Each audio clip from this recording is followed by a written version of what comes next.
Hi friends, welcome to my channel mutual funds in Telugu by Bonigala Solomon. My name is Bonigala Solomon.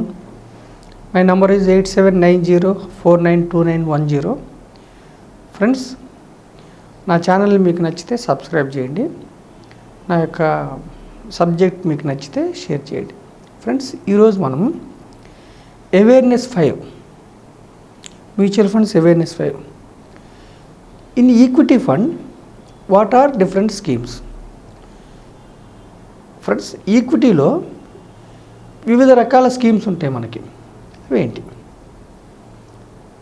Friends, in equity funds one is large cap fund. Large cap ఫండ్నే మనం blue chip fund అంటాం. రెండోది multi cap fund. మూడోది mid cap fund. నాలుగోది large and mid cap. 5 small cap fund. 6 value fund. 7 focused equity fund.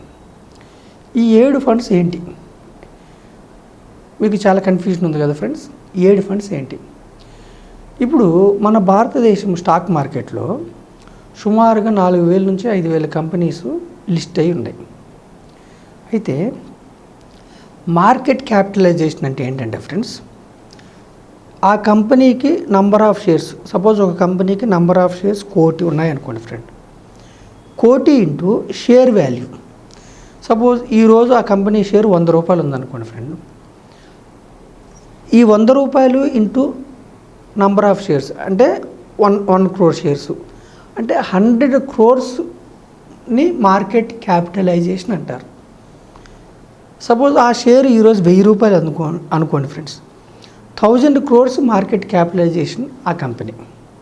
ఆ share 10,000 ఉంటే 10,000 కోట్ల market capitalisation.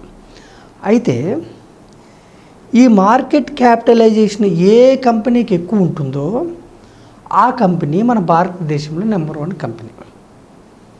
అర్థమైంది friends? Number of shares into share value is called market capitalisation.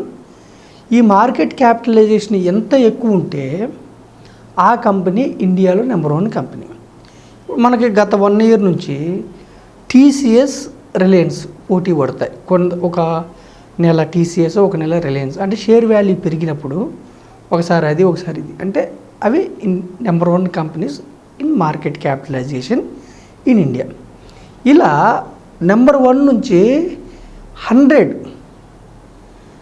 మొదటి 100 companies ఏమంటారంటే large cap companies అంటారు. Market capitalization 1 నుంచి 100 వరకు ఉన్న కంపెనీస్ని పెద్ద companies, blue chip companies, large companies అంటారు ఫ్రెండ్స్. అంటే హయ్యెస్ట్ స్టేబుల్ కంపెనీస్ అన్నమాట.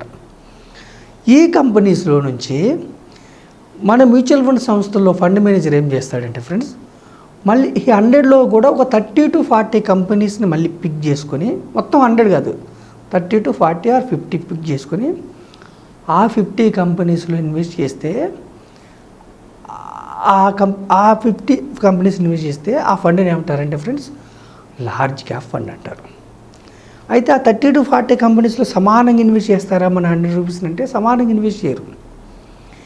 ఏ రంగానికైతే ఎక్కువ లాభాలు వస్తున్నాయో, ఏ రంగం షేర్లో పెడితే ఎక్కువ లాభాలు వస్తాయో ఆ రంగం షేర్లో ఎక్కువ ఇన్వెస్ట్ చేస్తారు. ఎందుకంటే ఫ్రెండ్స్, ఇప్పుడు మనం క్రికెట్లో కూడా 11 members ఉంటారు ప్లేయర్స్. 11 members-కి సమానంగా బ్యాటింగ్ చేసే అవకాశం ఇస్తామా మనం? ఇవ్వం కదా.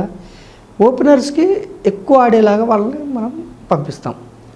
ఎందుకు? వాళ్ళు బ్యాటింగ్ బాగా చేస్తారు. అలాగే ఏ కంపెనీ, ఏ రంగంలో ఏ కంపెనీ షేర్స్ అయితే మనకి ఎక్కువ రిటర్న్స్ వస్తాయో ఆ యొక్క షేర్స్లో ఎక్కువ ఇన్వెస్ట్ చేస్తారు. గత కొంతకాలంగా మన మ్యూచువల్ ఫండ్ సంస్థలో ఫైనాన్స్, బ్యాంకింగ్ రంగంలో ఎక్కువ ఇన్వెస్ట్ చేస్తున్నారు ఫ్రెండ్స్. అలా 15 రంగాలు ఇన్వెస్ట్ చేస్తారు. ఒక్కొక్క రంగంలో మళ్ళీ 3-4 కంపెనీస్ ఇన్వెస్ట్ చేస్తారు. అంటే లార్జ్ క్యాప్ అంటే first 100 companies in India. Mid cap అంటే ఏంటంటే ఫ్రెండ్స్, మార్కెట్ క్యాపిటలైజేషన్ 101 నుంచి 250. అంటే సెబీ ఒక డెఫినేషన్ ఇచ్చిందనమాట. లార్జ్ క్యాప్ అంటే first 100 companies according to market capitalisation. 101 నుంచి 250 కంపెనీస్ని ఏమంటారంటే మిడ్ క్యాప్ కంపెనీస్. అంటే medium companies, medium growth companies. ఇప్పుడు లార్జ్ కంపెనీస్ ఏంటి బ్యాంక్స్లో? HDFC, SBI, ICICI large companies. అలాగే మీడియం కంపెనీస్ ఏంటి? ఇండస్ బ్యాంక్, అలా మీడియం కంపెనీస్. అలాగే ఐటీలో లార్జ్ ఏంటి? Wipro, TCS, Infosys. Medium companies ఏంటి? టెక్ మహీంద్ర, అలా అనమాట. అలా ఫ్రెండ్స్, మీడియం కంపెనీస్ అంటే 101 to 250. ఈ 101 to 250 కంపెనీస్ అంటే మొత్తం 150 కంపెనీస్లోంచి మళ్ళీ 30 to 40, 50 కంపెనీస్ చూజ్ చేసుకుని ఫండ్ మేనేజర్ ఇన్వెస్ట్ చేస్తే వాటిని medium companies or mid cap companies అంటారు. ఓకేనా ఫ్రెండ్స్? అది మిడ్ క్యాప్ ఫండ్ అంటారు. అలాగే స్మాల్ క్యాప్ అంటే ఏంటంటే ఫ్రెండ్స్, 251 కంపెనీ నుంచి 4000 అలా కంపెనీస్ మనకి స్టాక్ మార్కెట్ లిస్ట్ అయి ఉన్నాయి కదా, వీటిలో నుంచి ఒక 30 to 40 కంపెనీస్ని మనం చూజ్ చేసుకొని మనం ఇన్వెస్ట్ చేస్తే ఫ్రెండ్స్ వాటిని ఏమంటారంటే స్మాల్ క్యాప్ ఫండ్స్ అంటారు.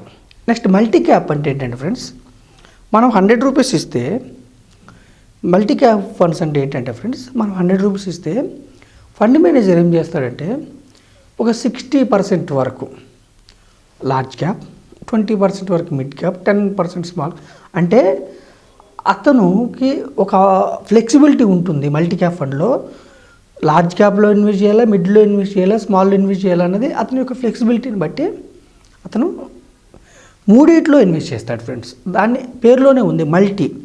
సో మల్టీ క్యాప్ ఫండ్ అంటే మల్టీ క్యాప్ ఫండ్లో ఫండ్ మేనేజర్కే ఒక ఫ్రీడమ్ ఉందన్నమాట.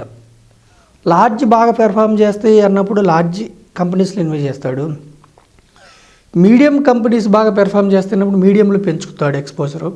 లేదు ఆల్ఫా ఎక్కువ జనరేట్ చేయడానికి అనుకున్నప్పుడు స్మాల్, అతని ఇష్టం. ఇవి మల్టీ క్యాప్ ఫండ్స్. అదేవిధంగా ఫ్రెండ్స్ లార్జ్ అండ్ మిడ్ పేరులోనే ఉంది. అంటే లార్జ్లో మినిమం 30% ఇన్వెస్ట్ చేయాలి, మ్యాక్సిమం అతని ఇష్టం. అలాగే మిడ్లో మినిమం 30%, మ్యాక్సిమం అతని ఇష్టం. అంటే లార్జ్ అండ్ మిడ్ రెండు కలిపి 60% వరకు అతను ఇన్వెస్ట్ చేయాలి ఫ్రెండ్స్. వాటిని లార్జ్ అండ్ మిడ్. మిగతా 40%లో అతను లార్జ్లో ఎక్కువ లాభాలు వస్తున్నప్పుడు లార్జ్ ఎక్స్పోజర్ పెంచుకోవచ్చు, మిడ్లో ఎక్కువ లాభాలు వస్తున్నప్పుడు మిడ్ ఎక్స్పోజర్ పెంచుకోవచ్చు, అవసరమైతే స్మాల్లో కూడా పెంచుకోవచ్చు. వాటిని large and mid cap funds అంటారు ఫ్రెండ్స్. అలాగే వాల్యూ ఫండ్ అంటే ఏంటంటే ఫ్రెండ్స్, కొన్ని కంపెనీస్ టెక్నికల్గా ఫండమెంటల్గా చాలా స్టాండర్డ్గా ఉంటాయి ఫ్రెండ్స్. ఇప్పుడు భారతీ ఎయిర్టెల్ ఉంది. సపోజ్ అది ఒక 6 months 1 year వరకు కూడా షేర్ వాల్యూ 400లోనే ట్రేడ్ అయింది. ఇప్పుడు 500 దాటిపోయింది ఫ్రెండ్స్. అంటే టెలికాంలో ఉన్న కాంపిటీషన్ వల్ల ఫండమెంటల్గా టెక్నికల్గా స్ట్రాంగ్ కంపెనీ అయినప్పటికి కూడా దాని షేర్ వాల్యూ కొంచెం తక్కువలో ట్రేడ్ అయింది. ఆ విధంగా ఫండమెంటల్గా టెక్నికల్గా స్ట్రాంగ్ ఉన్న కంపెనీస్ కొన్ని కారణాల వల్ల, కాంపిటీషన్ వల్ల, ఇంకొక కారణం వల్ల షేర్ వాల్యూ తక్కువగా ట్రేడ్ అవుతుంటే ఆ ఫండ్ని ఏమంటారంటే friends value stocks, value companies అంటారు. అలాంటి కంపెనీస్ని గుర్తించి ఫండ్ మేనేజర్ అలాంటి కంపెనీస్లో ఇన్వెస్ట్ చేయడాన్ని వాల్యూ ఫండ్ అంటారు ఫ్రెండ్స్. వాల్యూ ఫండ్లో ఏంటంటే మనం ఓపిక్గా లాంగ్ టర్మ్ వెయిట్ చేయాలి, అప్పుడు మనకి రిటర్న్స్ బాగా వస్తాయి. దాన్ని వాల్యూ ఫండ్ అంటారు. అలాగే ఫోకస్డ్ ఈక్విటీ ఫండ్ అంటే ఏంటంటే ఫ్రెండ్స్ ఇప్పుడు మనకి large cap funds, mid cap, small cap వీటిల్లో ఫండ్ మేనేజర్కి ఒక 30 నుంచి 50 కంపెనీస్ వరకు ఇన్వెస్ట్ చేస్తాడు. అతనికి ఒక అవకాశం ఉంది. అయితే 50 కంపెనీస్లో ఇన్వెస్ట్ చేయడం వల్ల ఏమవుతుందంటే రిస్క్ తగ్గుతుంది, కానీ ఫండ్ మేనేజర్ ఎక్కువ కంపెనీస్ మీద కాన్సన్ట్రేట్ చేయాల్సి వస్తుంది. ఫోకస్డ్ ఈక్విటీ ఫండ్ ఏంటంటే ఫ్రెండ్స్ మ్యాక్సిమం 30 కంపెనీస్ దాటకూడదు, 30 కంపెనీస్ లోపే ఇన్వెస్ట్ చేయాలి. అయితే మ్యాక్సిమం 30 ఆర్ లెస్ దాన్ 30. దీనివల్ల ఏమవుతుందంటే fund manager research limited stocks మీద ఉంటుంది కాబట్టి ఎక్కువ రిటర్న్స్ రావడానికి అవకాశాలు ఉంటాయి. సో ఫోకస్డ్ ఈక్విటీ ఫండ్స్ అంటే మ్యాక్సిమం కంపెనీస్ ఇన్వెస్ట్ చేసేది 30 కంపెనీస్, వీటిని ఫోకస్డ్ ఈక్విటీ ఫండ్స్ అంటారు. నెక్స్ట్ వీడియోలో ఫ్రెండ్స్ మనం డైవర్సిఫైడ్ ఫండ్స్ అంటే ఏంటి, సెక్టార్ ఫండ్స్ అంటే ఏంటి, థిమాటిక్ ఫండ్స్ అంటే ఏంటి, గోల్డ్ ఫండ్స్ అంటే ఏంటి, ఫారిన్ ఫండ్స్ అంటే ఏంటి నెక్స్ట్ వీడియోలో మనం తెలుసుకుందాం ఫ్రెండ్స్.